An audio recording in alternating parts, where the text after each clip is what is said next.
Inilah kisah dari sebuah harapan yang ditebarkan oleh seorang yang tidak biasa. Ia pengacara asal Barcelona, Spanyol yang meninggalkan keluarga dan kehidupannya, mengabdi bagi pendidikan dan kesehatan anak-anak di Dompu, Pulau Sumbawa. Valdia Baraputri menemui Carlos Ferrandis, menyaksikan bagaimana harapan proyek milik Carlos berjalan. Mulai dari menjemput anak-anak untuk pergi ke sekolah, mengajar, hingga membawa anak ke rumah sakit.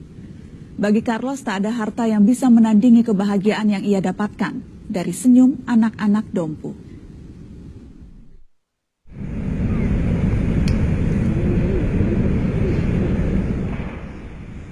Nama saya Carlos Ferrandis, saya orang Spanyol dari Barcelona. Saya 35 tahun umurku, dan yang paling saya suka di kehidupan ini jadi orang baik. Itu yang saya pikir yang paling penting di kehidupan kita. Karena kalau kita meninggal, pasti kita tidak bisa bawa uang, tapi nanti semua harus jawab sama Tuhan.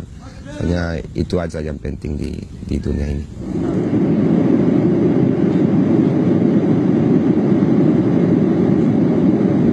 Hari itu adalah hari yang cukup panjang. Saya tiba di Kota Bima, Provinsi Nusa Tenggara Barat, Pulau Sumbawa. Pulau ini terletak berjajar setelah Pulau Bali dan Pulau Lombok. Berada sebelum Pulau Sumba dan Nusa Tenggara Timur. Dari Bandara Kota Bima, saya menempuh perjalanan darat selama kurang lebih 3 jam. Hingga akhirnya saya tiba di Kecamatan Huu, Kabupaten Dompu.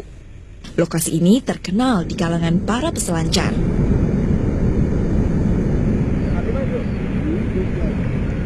Namun, daya tarik alam Sumbawa bukanlah faktor utama yang membuat Carlos Ferrandis, pria asal Barcelona, Spanyol, menetap di sini. Sejak kapan Carlos tinggal di sini? Saya tinggal di sini sering dari 2010. Saya pertama kali masuk di sini 2007 untuk liburan aja 1 bulan, dan saya jatuh cinta dengan komunitas di sini, dengan anak-anak di sini. Tidak, kayak masuk cepat. Di Kecamatan Huu, setiap hari Carlos menjemput anak-anak di desa untuk pergi ke sekolah. Ayo, waduh, nanti ada anak-anak nangga, soalnya tolong kasih jauh, duduk di belakang.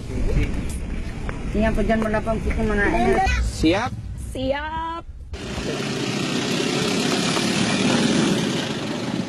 Ia berkeliling untuk menjemput siapa saja yang mau belajar di sekolah.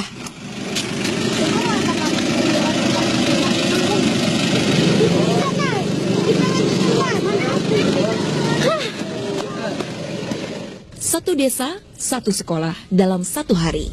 Tidak ikut sekolah kamu? Ini malas hari ini ya. Ayo, awas tangan, jauh dari jendela.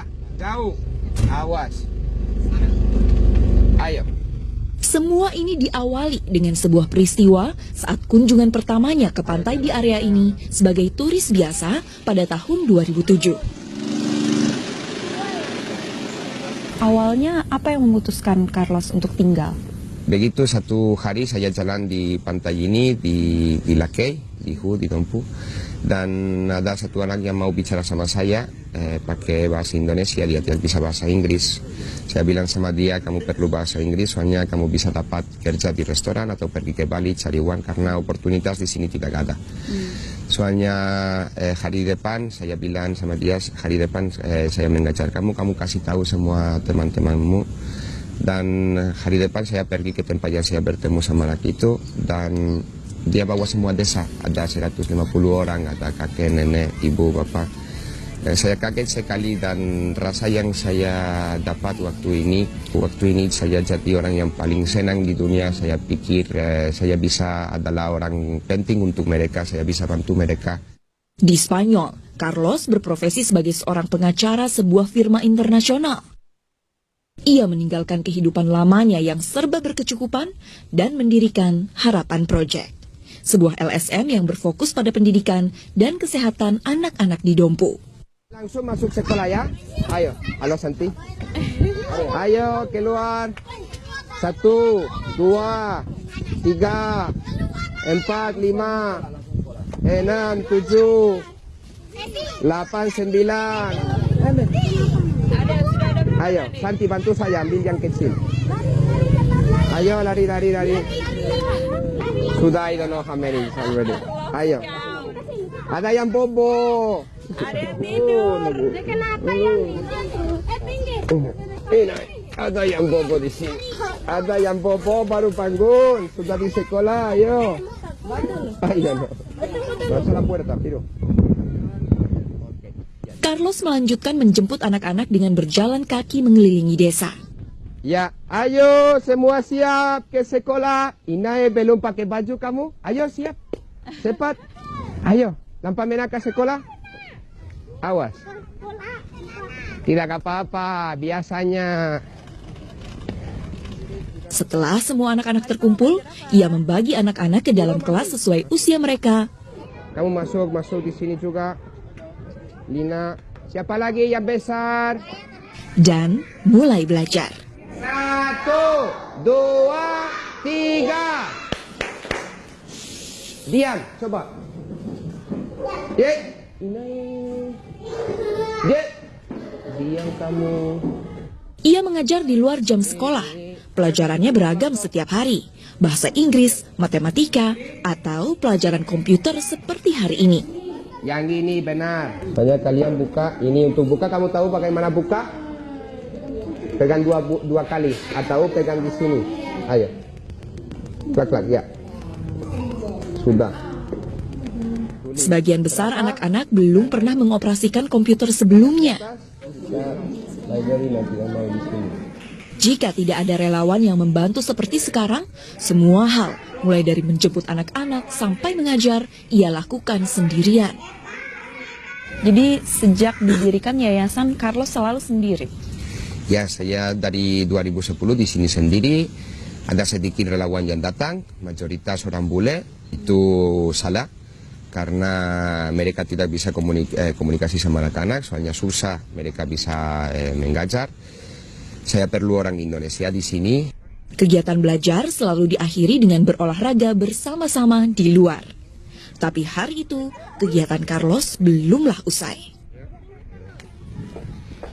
Kami mengunjungi sebuah keluarga tak jauh dari sekolah. Salah satu anak keluarga itu, Idris, mengalami cedera.